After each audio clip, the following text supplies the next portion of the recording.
아들이 죽은 지 25년. 그리고 사관학교 그 이름표. Clapperboard EP1. 25년 만에 이름표. 11월의 바람은 마치 칼날처럼 차갑게 잘 스쳤다. 회색 하늘 아래 사관학교의 커다란 철문은 그녀에게 여전히 두려운 풍경이었다. 하리는 문 앞에서 몇 번이고 심호흡을 하며 마음을 가다듬었다. 이곳에 들어서는 때 25년이 걸렸다. 25년 전 군차량 한 대가 집 앞에 멈춰섰던 날 이후로 그녀는 다시는 이곳을 마주할 용기가 없었다. 도레나, 엄마 왔다. 입술을 떨며 중얼거린 뒤 한 걸음, 또 한 걸음. 마침내 그녀의 발끝이 사관학교 중앙에 서 있는 추모비 앞에 닿았다. 검은 대리석 위에 빼곡하게 새겨진 수십 명의 이름들. 그 사이에서 단 하나의 글자가 하린의 눈을 얼어붙게 만들었다. 강도른, 영원히 기억될 생도. 1999년 2월 14일 국가와 명예를 위해. 손끝을 뻗어 그 이름을 만지는 순간 온몸이 흔들리며 주저앉았다. 숨이 막혔다. 그토록 듣기 싫었던 영원히 기억될 생도라는 문구가 다시 그녀의 가슴을 갈라놓았다. 도레나, 너무 늦게 와서 미안해. 흐릿한 목소리가 바람에 흩어졌다. 엄마가 드디어 왔다. 어떻게든 용기를 내보려고 했어. 군번줄 하나.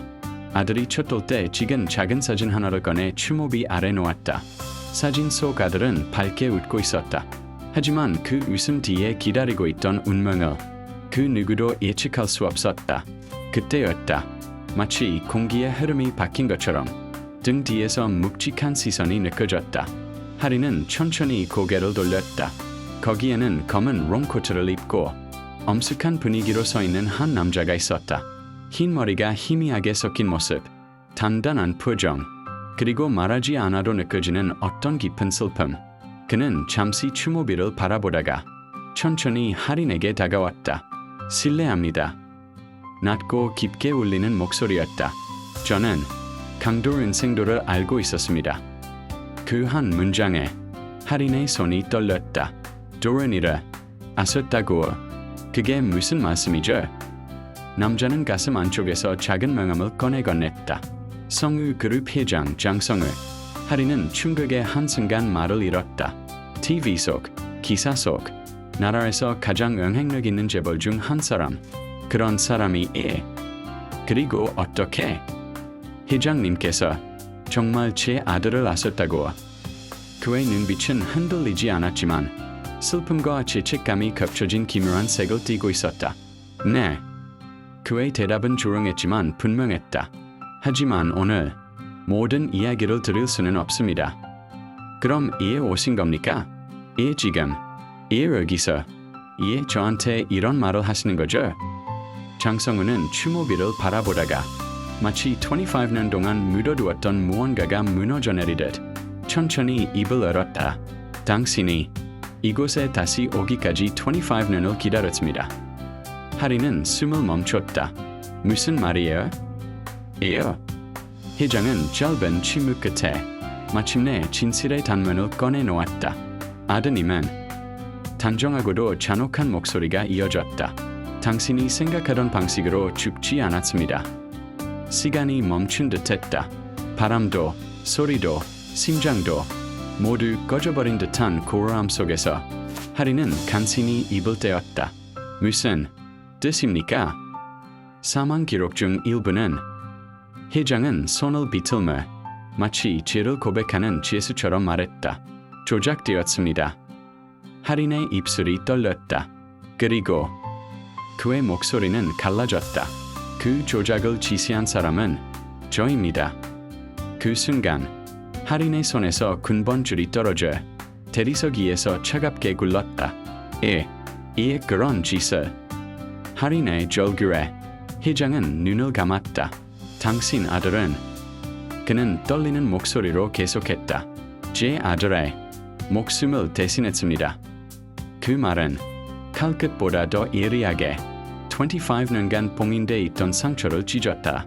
하늘은 회색이었고 바람은 한층 더 차갑게 분다. 그리고 하린의 인생은 그 순간 다시 무너졌다.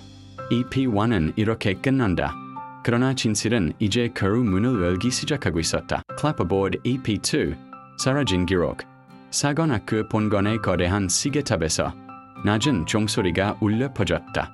그 울림은 마치 25년 전 과거와 현재를 이어주는 신호처럼 할인의 가슴을 뒤흔들었다.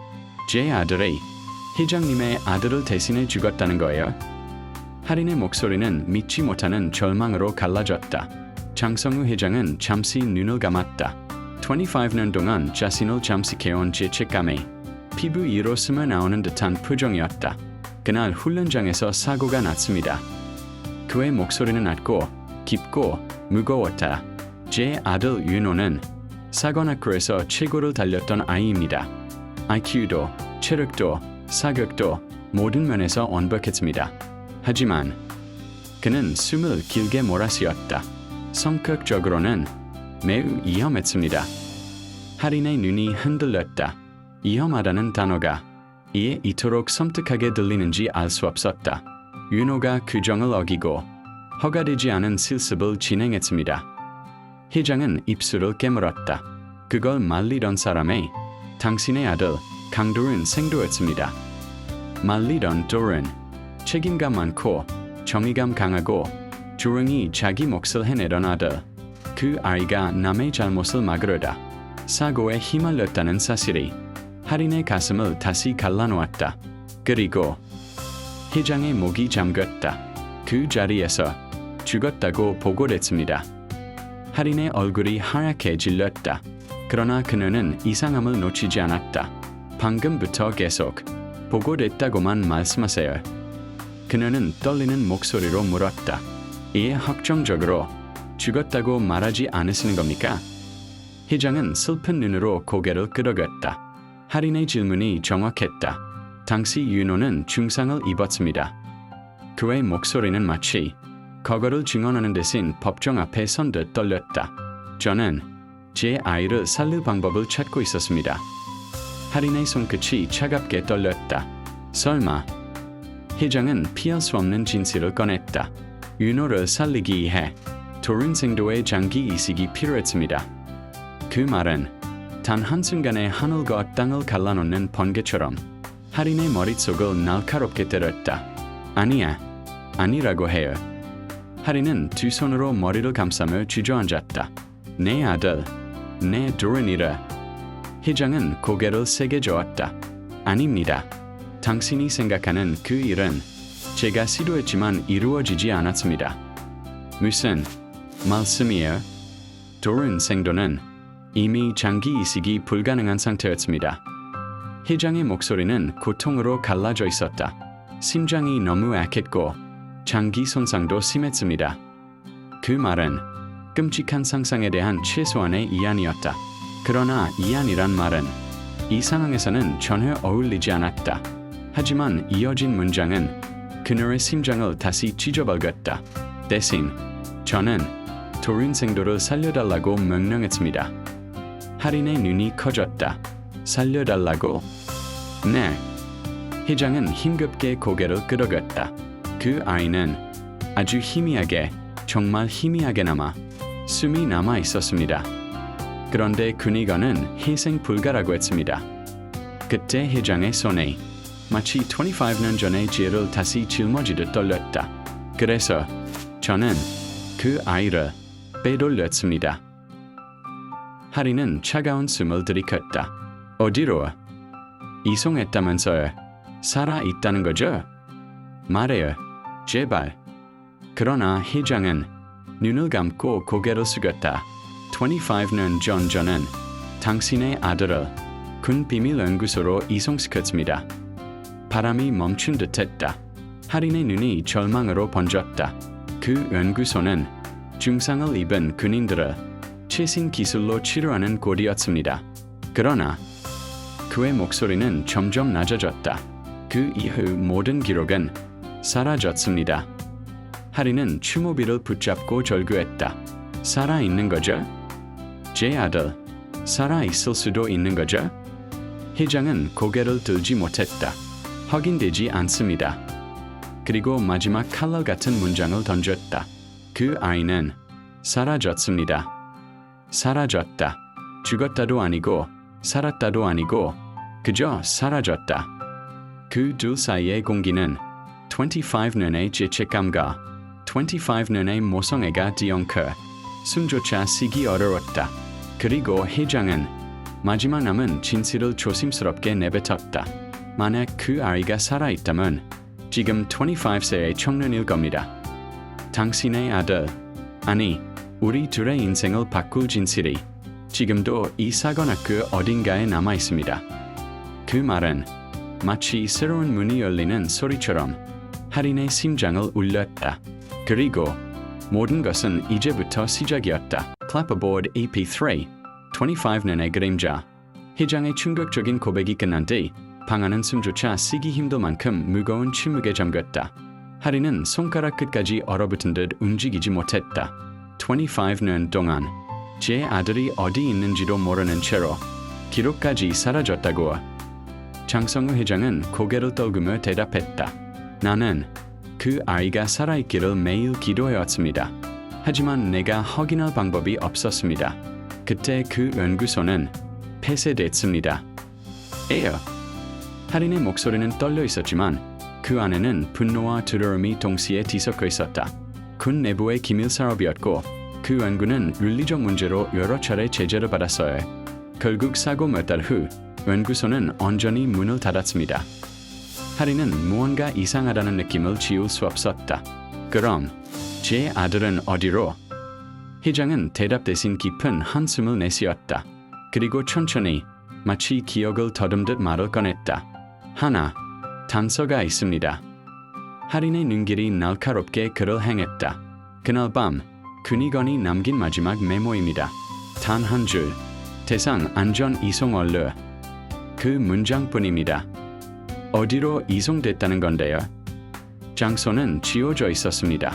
잉크를 긁어낸 흔적이 있었어요. 누군가 의도적으로 삭제한 겁니다.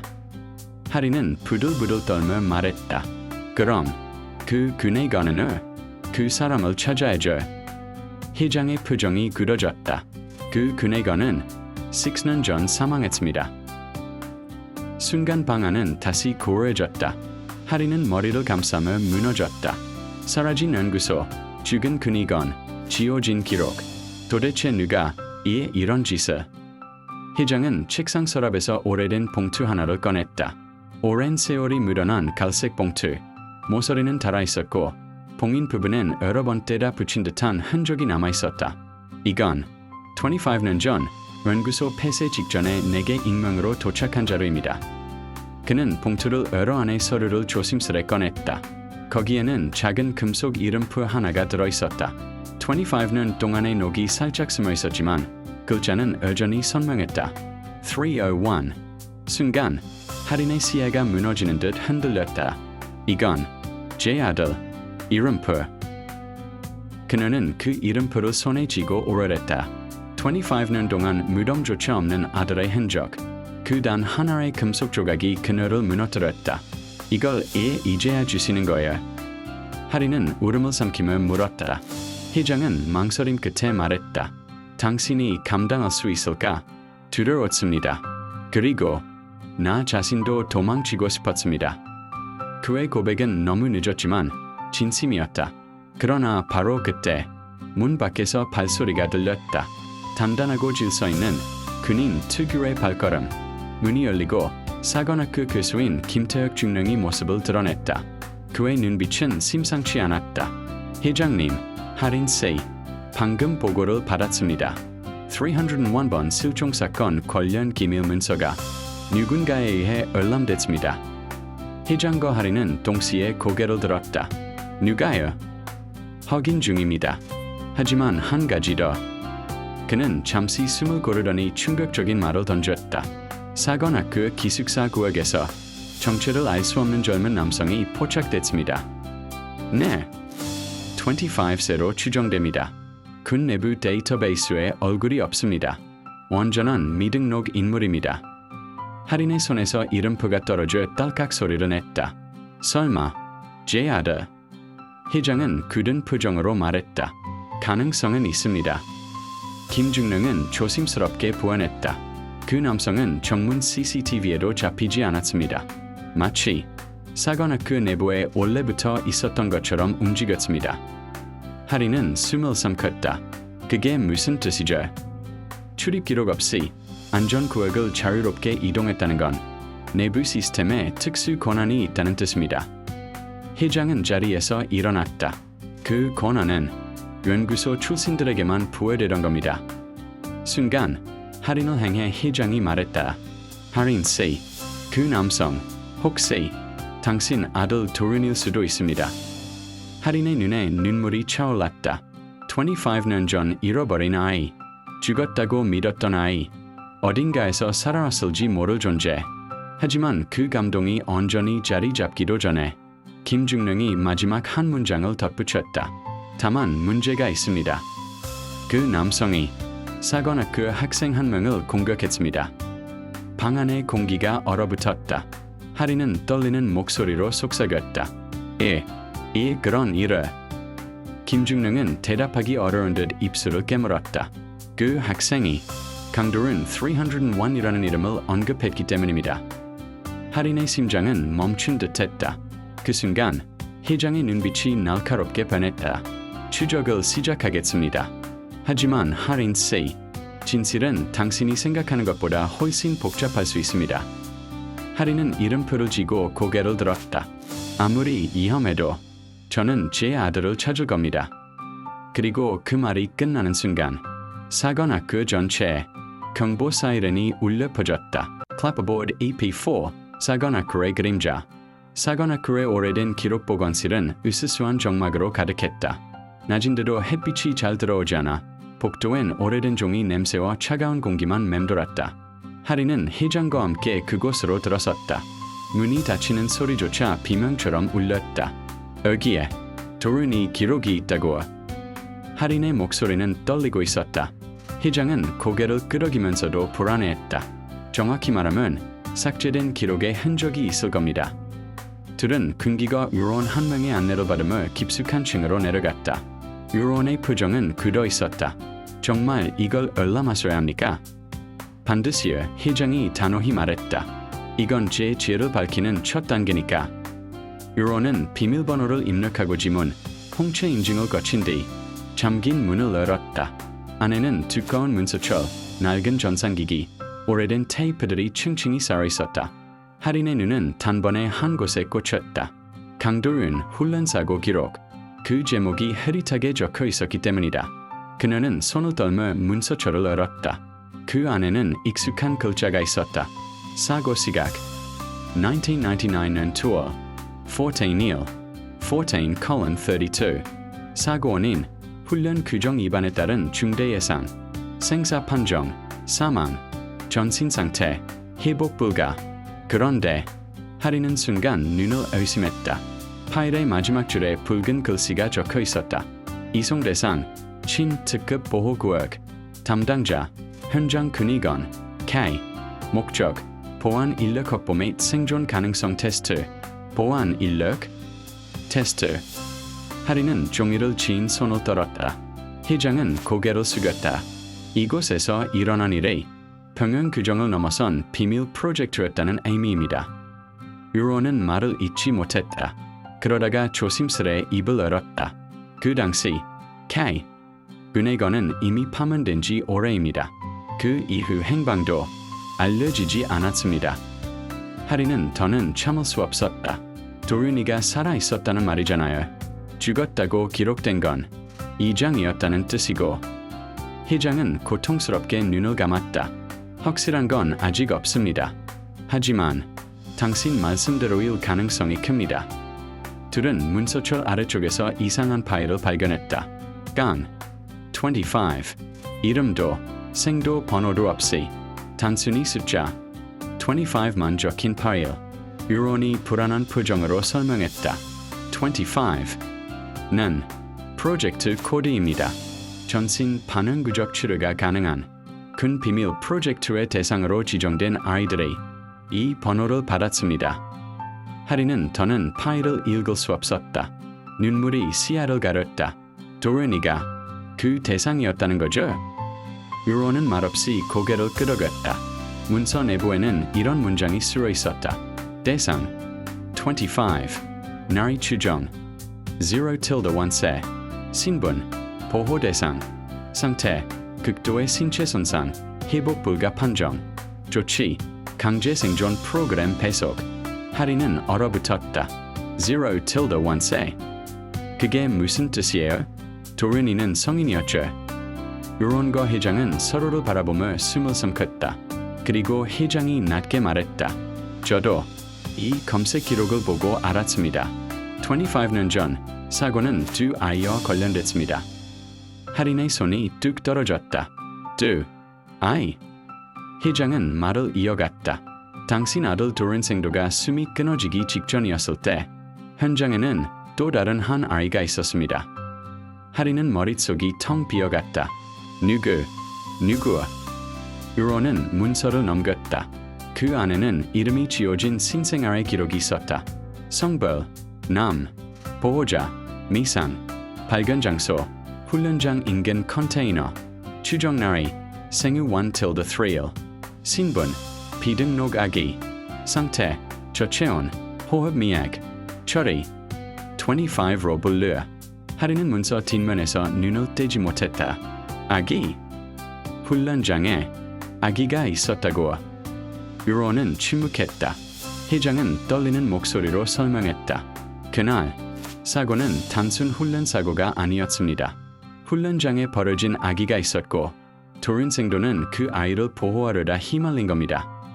할인은 비틀거리며 벽에 손을 짚었다. 그럼 25세의 청년이란?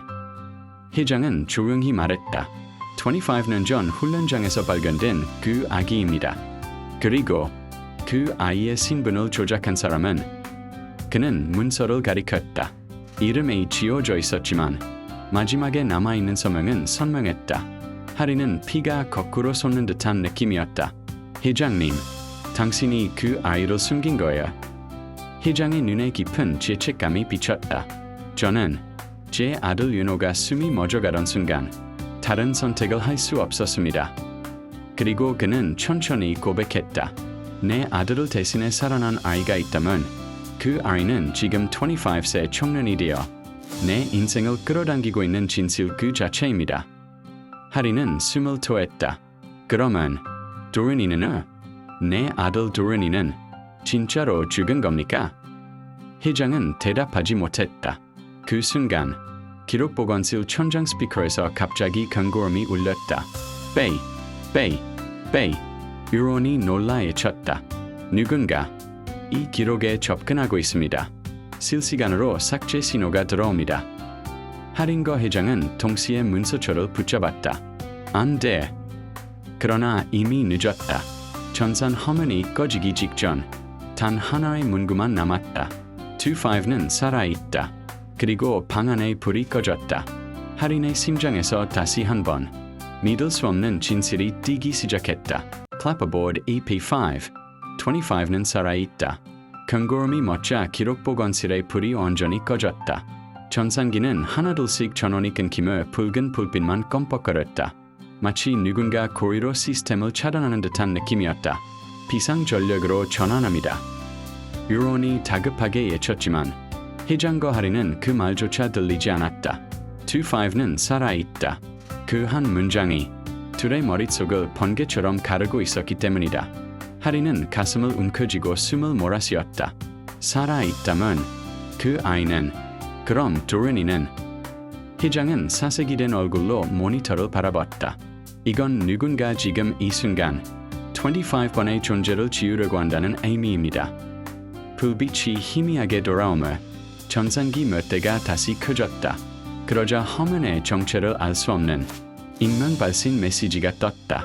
찾지 마라. 유론이 떨리는 손으로 해석했다. 누군가 시스템을 통해 경고를 보내고 있습니다. 내부자일 가능성이 큽니다. 회장은 이를 악물었다. 25년 전 이를 알고 있는 사람이다. 할인은 문서초를 끌어안고 말했다. 절대 못 멈춰요. 25가 살아있다면 찾을 거예요. 유론은 그들의 각오를 읽고 비밀리에 한 문서를 꺼냈다. 사실 저도 이 사건에 관해 조금 알고 있습니다. 둘은 동시에 유론을 바라봤다.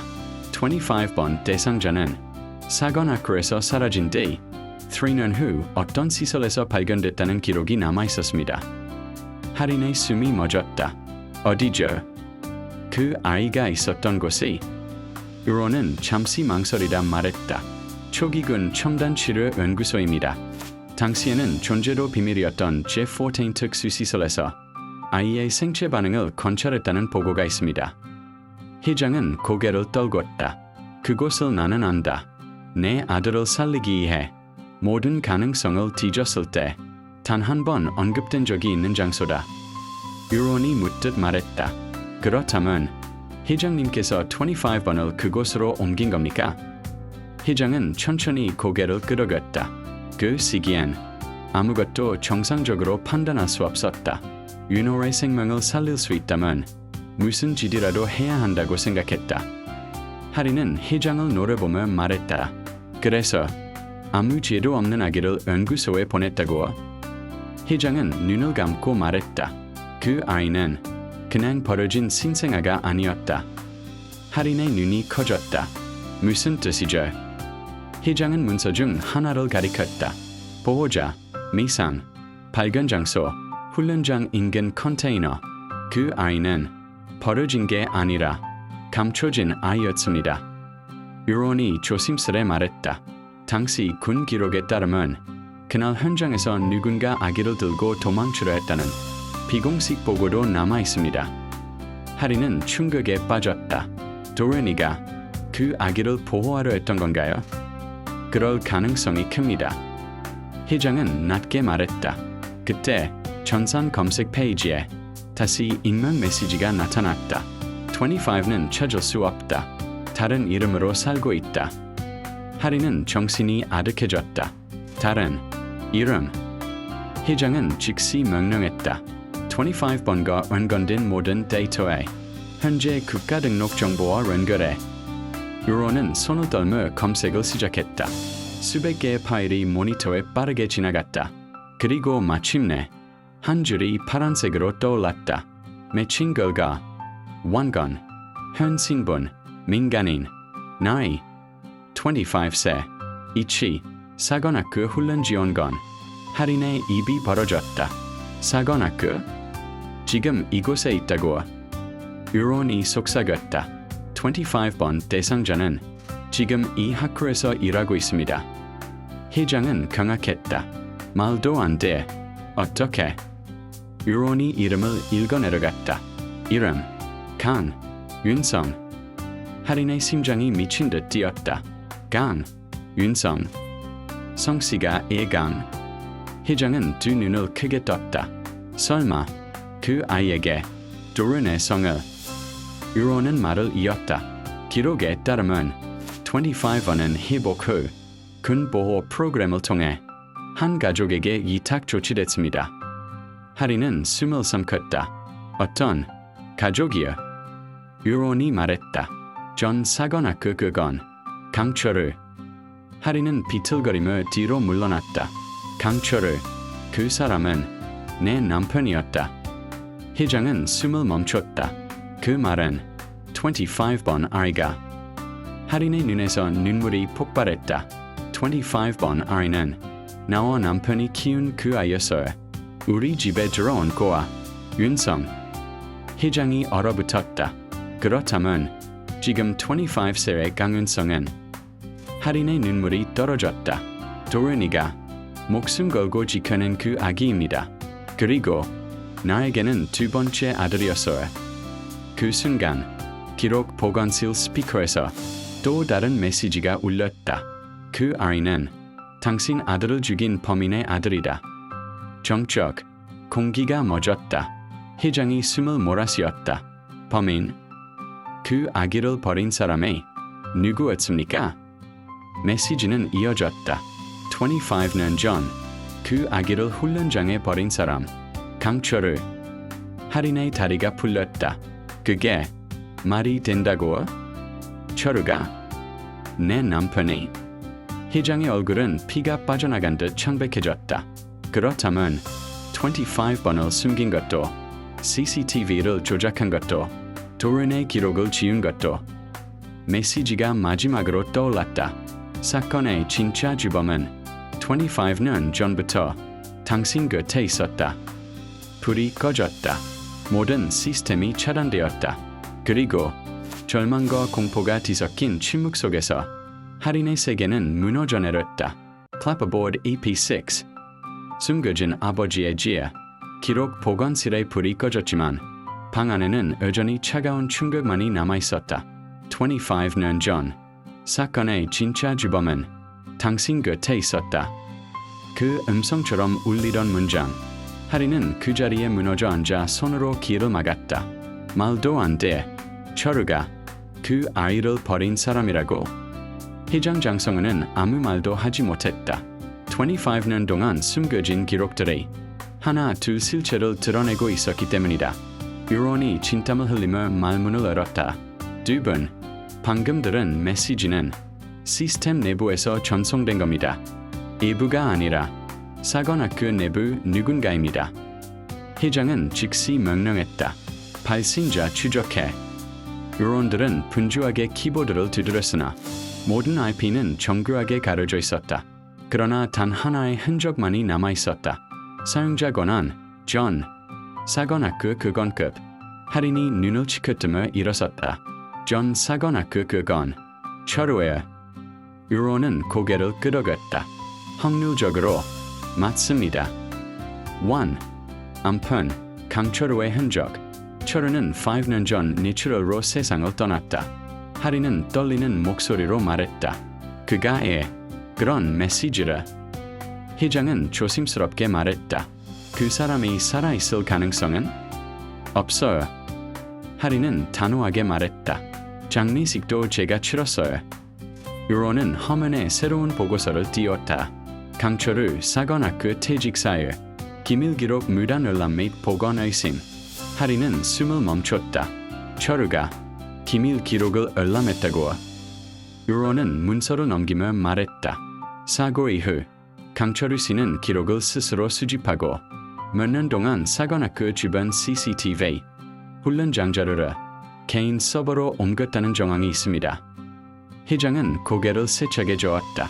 그렇다면 도른의 기록을 지운 게 철우라는 말인가?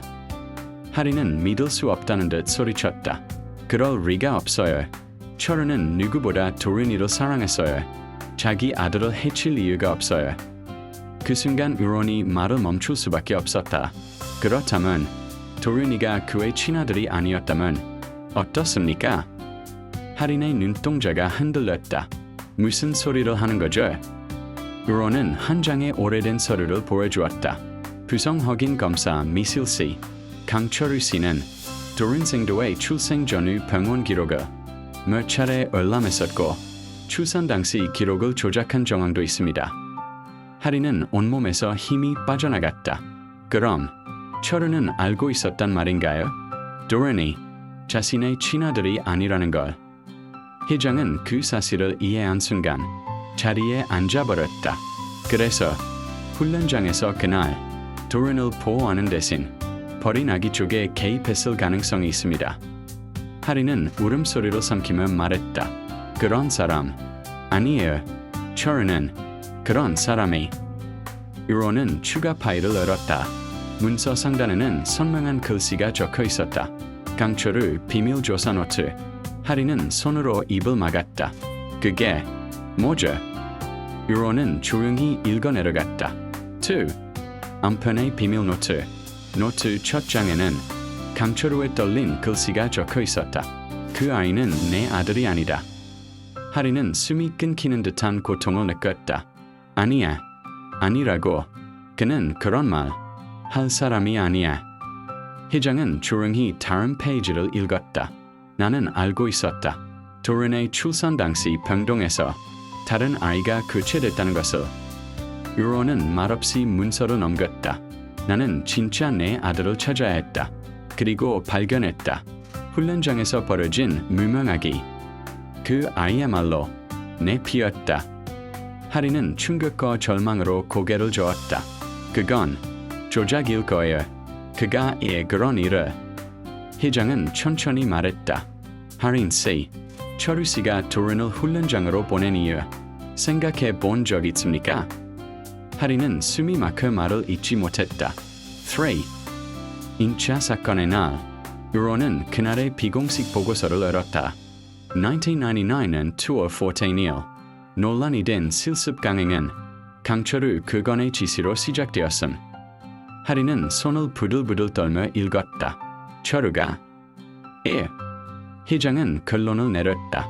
그는 도른을 실습장으로 유인했고 같은 장소에 버려진 아기를 두었고 그리고 도른이 그 아기를 보호하려다 사고가 났습니다. 유론이 덧붙였다. 그 아이, 지금 25세가 된 강윤성 씨는 그날 강철우 씨가 품에 넣어 구해낸 아기였습니다. 하린은 그대로 바닥에 주저앉았다. 그럼 내 남편은? 회장이 차갑게 말했다. 공식적으로는 버려진 아기를 구한 영웅입니다. 그러나 비공식적으로는 자신의 친아들을 찾아 남의 아이를 이용한 사람입니다. 하린은 말을 잃었다. 내 아들 둘은 그럼 그날 남편의 결정 때문에? 유로는 마지막 문서를 읽었다. 사고 당시 강도른 생도의 사망 보고는 강철우 그건이 직접 작성함. 정적, 숨조차 쉴 수 없는 공포. 하린은 두 손으로 얼굴을 가리고 울었다. 그럼 도른이를 버린 건 내 남편이었어요? 회장은 낮게 답했다. 진짜 주범은 바로 그였습니다. 그러나 그때 전산기가 다시 켜지며 새로운 메시지가 떠올랐다. 아직 끝나지 않았다. 25는 모든 걸 기억하고 있다. 하린과 회장은 동시에 모니터를 바라보았다. 메시지 끝에는 한 문장이 추가되어 있었다. 그리고 그는 지금 당신들을 보고 있다. 불이 꺼졌다. Clapperboard EP7 폭발 전에 감춰진 방의 문이 열리다. 하린은 장성우 회장의 비서에게서 전달받은 단 한 줄의 메시지를 다시 확인했다. 오늘 밤 런구동 B3 당신 아들의 마지막 기록이 있는 곳입니다. 손끝이 떨렸다. 25년 동안 사라졌던 아이의 흔적이 마침내 눈앞에 나타나려 하고 있었다. 하지만 그녀는 혼자가 아니었다. 런구동 근처에서 기다리던 인물은 뜻밖에도 성우 그룹 후계자 장윤호였다. 25년 전 사고의 중심에 있던 바로 그 아이. 당신이 여기에 있죠.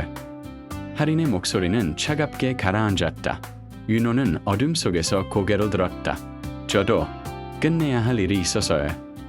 그의 얼굴에는 오랜 죄책감이 깊이 새겨져 있었다. 어릴 때 저는 그날의 장면을 기억하지 못하도록 아버지에게서 세뇌 교육을 받았습니다. 사고는 불가피했다고, 너는 잘못이 없다고. 그는 한숨을 내쉬었다. 하지만 하린님을 만나고 기록을 보고 아버지의 흔적을 따라오니 모든 조작이 보이기 시작했습니다. 윤호는 힘없이 말했다. 저는 그 아이를 죽였습니다.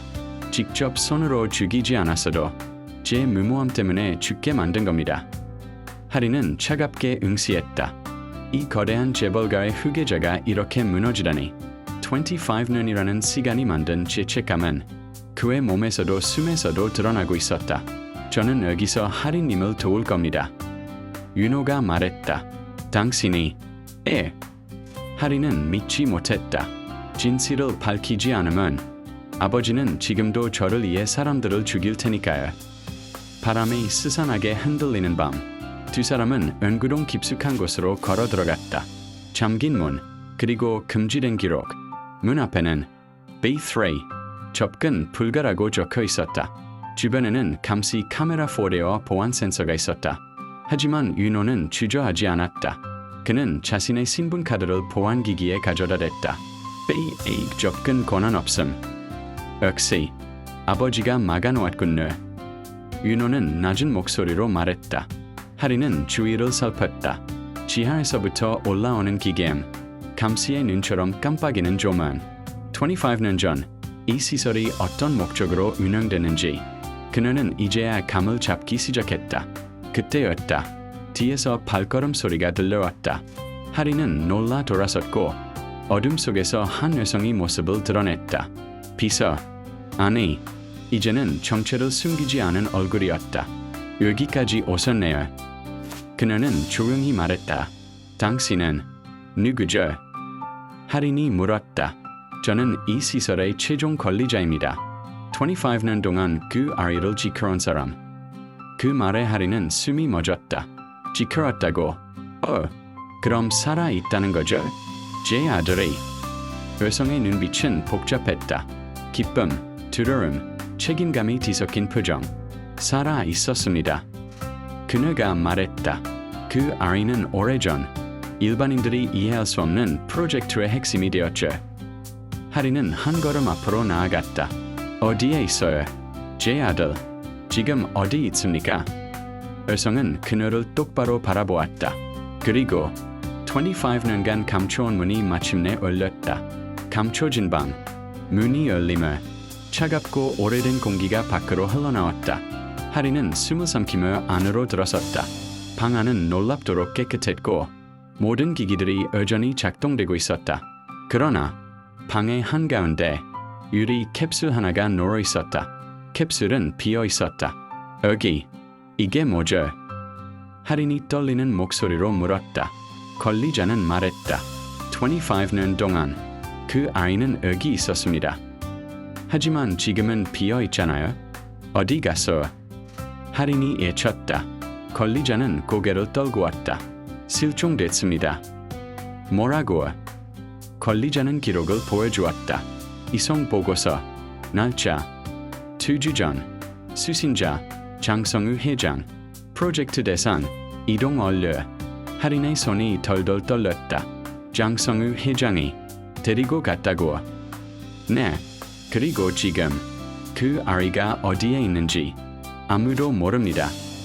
폭발 전에 윤호는 기록을 읽으며 충격에 휩싸였다. 아버지는 또 숨긴 거군요. 하리는 벽에 손을 짚고 숨을 몰아쉬었다. 25년. 기다림의 시간. 죄책감과 애혹, 한숨과 고통. 그 모든 걸 건드려온 이유는 오직 하나였다. 내 아들.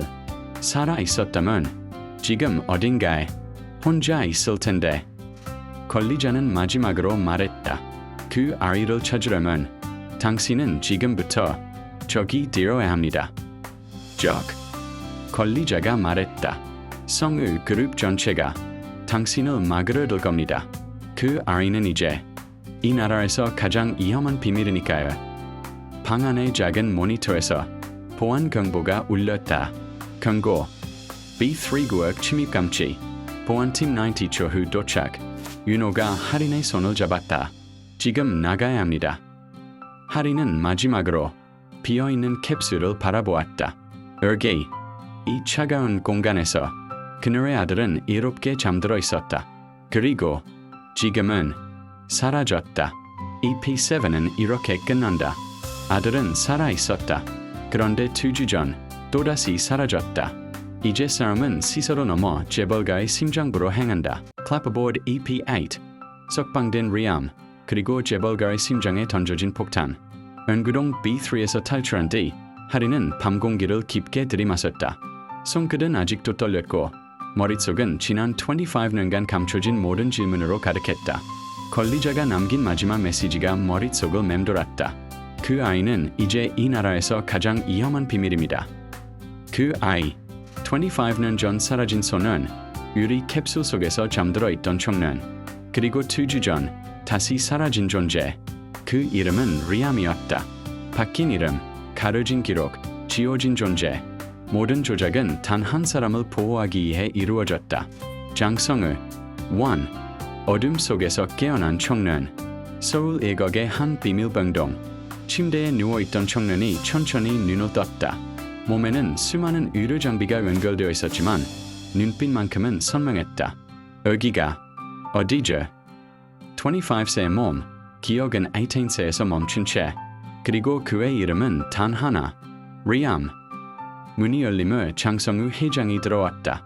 기억이 돌아왔나?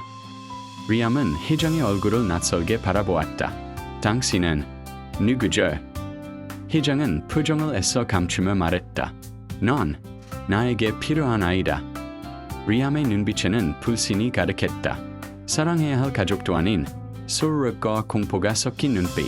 장성우는 의사에게 메모를 주며 나가게 했다. 문이 닫히자 회장은 한숨을 쉬었다. 기억을 되찾으면 너는 위험해져. 25년 전에 제가 리암을 덮쳐올 것을 알고 있었다. 2. 석방이라는 이름의 추방. 성우 그룹 내부에서 조용한 명령이 내려졌다. 리암을 풀어줘라. 겉으로는 퇴원. 실제로는 시설 밖으로 내던지는 석방. 20년 넘게 감시하며 보호해온 대상. 그가 깨어나면서 모든 것이 통제 밖으로 벗어났다. 조금만 기억을 되찾아도 그는 재벌가를 뒤흔든 유일한 증인이 된다. 그래서 회장은 그를 지켜야 하는 동시에 멀리해야 했다. 선택한 방식이 바로 석방, 즉 추방이었다. 3. 할인. 25년 만에 아들의 이름을 듣다. 윤호의 차 안, 도심을 달리며 불빛이 스쳐 지나갔다. 할인님, 말씀드릴 게 있습니다. 할인은 차창 밖을 바라보며 얼어붙은 표정으로 말했다. 말하세요. 윤호는 가방에서 USB 하나를 꺼냈다. 이 내용은 2주 전 리암이 이송되기 전에 남긴 기록입니다. 리암. 할인의 목소리가 떨렸다. 네, 당신 아들의 현재 이름입니다. 그 한 단어가 할인의 영혼을 흔들었다. 리암. 25년 동안 잃어버린 아들의 이름. 살아 있었다는 증거. USB 안에는 직접 남긴 음성 파일이 있었다. 윤호가 말했다. 그는 깨어나기 전에 자신이 여기에 있는지 이해하지 못한 채 메시지를 남긴 것 같습니다. 할인은 USB를 두 손으로 꽉 쥐었다. 지금 그 아이는 어디에 있죠? 윤호는 고개를 저었다. 아버지가 숨겼습니다. 정확한 위치는 아무도 모릅니다. 할인의 얼굴에 25년 만의 분노가 살아났다. 그럼 찾으면 되지요. 4. 내부 폭발 직전. 장성우 회장실. 장성우는 눈앞의 보고서를 찢어버렸다. 1. 찾지를 못하는 거야. 비서가 떨리는 목소리로 말했다. 회장님, 리암이 스스로 사라졌습니다. 병동을 나온 뒤 추적 장치를 제거했습니다. 말도 안 되는 소리 하지 마. 회장은 소리쳤다. 그 아이는 25년간 혼자 살아본 적이 없는 애야. 안에서만 자랐다고. 그러나 현실은 잔혹했다. 리암은 세상에 단 하루도 자유로 존재한 적이 없었다. 찾아와.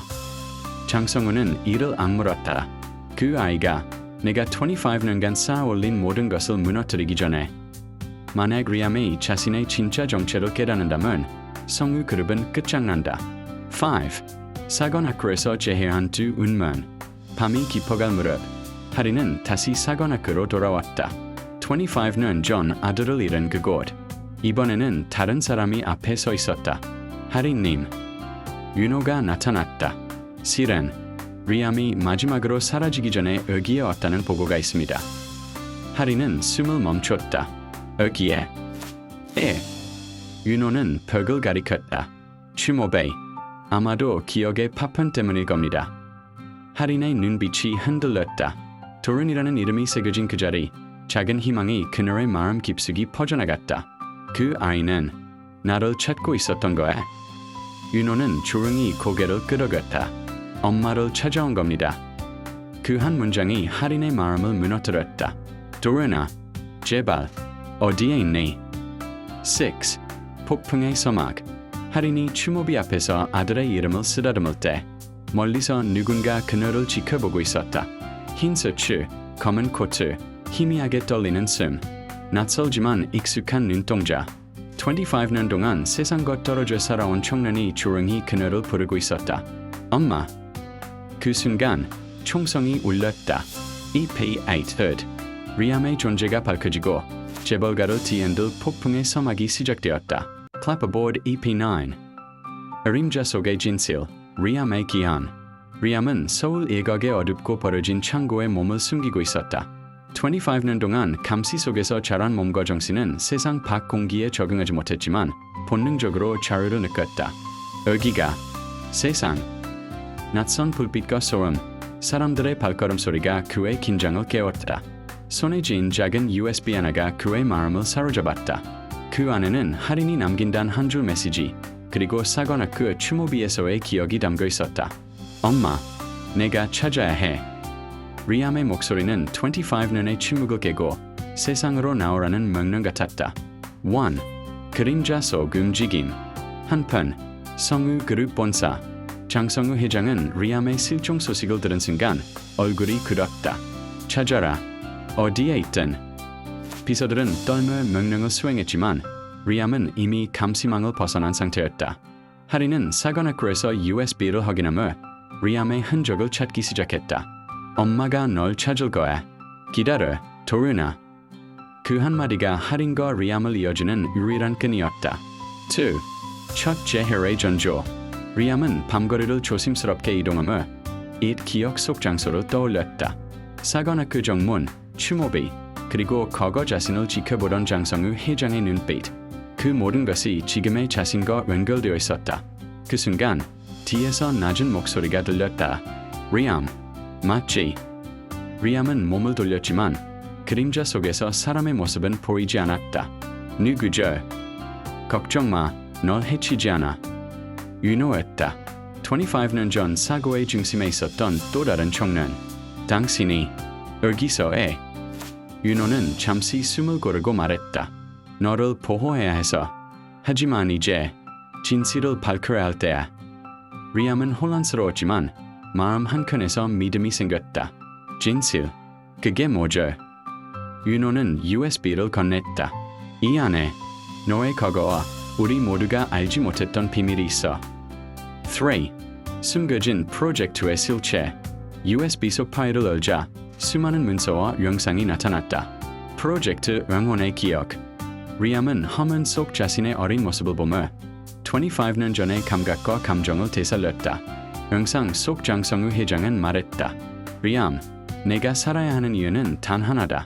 우리 재벌가와 국가의 미래를 위해. 하지만 리암은 분노했다. 이에 나를 숨기고 이에 나를 조종했나요? 윤호는 조용히 손을 잡았다. 아버지를 막아야 해. 그게 지금 우리 할 일이다. 리암은 깨달았다. 25년간 자신이 없었던 동안 재벌가와 국가 모두가 비밀과 거짓 속에서 움직였다는 것을. 4. 이협의 그림자. 그때 본사 내부 장성우 회장은 경호팀에게 명령을 내렸다. 리암을 찾고 제거하라. 단 그가 살아있음을 세상에 알리면 안 된다. 이제 단순한 추적이 아니라 폭풍 전열의 산행이 시작되었다. 리암이 움직일 때마다 성우 그룹 내부에서는 비밀과 배신의 파편이 튀었다. 윤호와 리암은 도시의 그림자 속을 이동하며 점점 서로의 신뢰를 쌓았다. 엄마는 지금 어디에 있죠? 리암의 눈빛이 흔들렸다. 윤호는 고개를 끄덕였다. 걱정 마, 엄마도 널 찾고 있어. 우리가 함께 가면 돼. 밤하늘 아래 두 청년의 그림자가 길게 드리워졌다. 그리고 도시 한복판에서 리암의 존재를 알리는 작은 폭발이 시작됐다. EP9, but 리암이 살아있음을 깨닫고 하린과의 재해를 향해 움직이기 시작했다. 재벌가의 권력과 비밀이 동시에 그의 길을 막고 있는 상황. Clapperboard EP10 진실의 폭발, 가족과 재벌가의 결전. 리암과 윤호는 사건 학교 추모비에서 하린과 재해했다. 25년간 감춰졌던 모자의 눈빛이 마주치자 시간이 멈춘 듯했다. 엄마. 리암의 목소리는 떨렸지만 확실했다. 하린은 눈물을 흘리며 손을 내밀었다. 도르나, 무사해서 다행이야. 25년 동안 잃어버린 시간이 단번에 채워지는 듯한 순간이었다. 1. 재벌가 심장부의 폭발. 그러나 평화는 오래가지 않았다. 장성우 회장은 하린과 리암의 재해를 막기 위해 재벌가 핵심 인력들을 소환했다. 리암이 살아있음을 세상에 알리면 모든 것을 잃는다. 어떤 수를 써서라도 막아라. 보안팀과 경호원들은 도시 곳곳에서 움직이며 리암과 윤호를 추적했다. 하지만 리암은 과거의 기억과 훈련을 활용해 함정을 피하며 하린에게 접근했다. 2. 폭풍 속의 진실. 하린은 USB 속 기록을 펼쳤다. 이제야 알겠어요. 당신 아들을 위해 모든 것을 숨기셨군요, 장성우 회장님. 윤호가 말했다. 이제 진실을 알릴 때입니다. 모든 사람에게. 리암은 단호한 눈빛으로 말했다. 25년 전 나는 죽은 사람이었지만 나는 살아있다. 그리고 이제 우리 가족과 재벌가의 진실을 밝혀야 한다. 그 순간 장성우 회장이 나타났다. 리암, 넌 모든 것을 끝낼 겁니다. 리암이 단호하게 말했다. 3. 가족과 재벌가의 결전. 재벌가 본사에서 벌어진 긴박한 순간 할인, 리암, 윤호는 장성우 회장과 직접 마주했다. 이에 나를 숨겼나요? 리암의 목소리에 분노와 슬픔이 섞였다. 장성우는 떨리는 손으로 말했다. 내 안전을 위해. 그 일에는 선택의 여지가 없었다. 할인은 눈물을 흘리며 말했다. 25년 동안 기다린 이유가 이것이었나요? 아들의 삶보다 권력이 중요했다는 거예요? 리암은 조용히 회장을 바라보며 한 발 다가갔다. 이제 끝날 겁니다. 거짓과 조작은 여기서 멈춰야 합니다. 4. 폭발 후의 재탄생. 장성우 회장은 결국 자신의 지와 비밀을 인정했다. 리암은 할인과 손을 맞잡았다. 엄마, 이제 모든 것을 바로잡을 겁니다. 윤호는 뒤에서 고개를 끄덕였다. 우리 가족, 그리고 진실을 위해. 재벌가의 숨겨진 방, 비밀 연구소, 조작된 기록, 모든 것은 드러났고 25년 동안 감춰진 진실이 세상 위로 올라왔다. 밤하늘에는 폭발음 대신 새로운 시작을 알리는 빛이 비쳤다. 리암, 할인, 윤호, 세 사람은 서로를 바라보며 과거의 상처를 안고도 앞으로 나아갈 결심을 다졌다. EP10 끝. 25년의 비밀과 조작이 폭로되고 가족의 재해가 이루어졌다. 하지만 재벌가 내부의 권력 다툼과 숨겨진 비밀들은 이제 새로운 서막을 예고한다. 여러분이라면 어떻게 하시겠어요?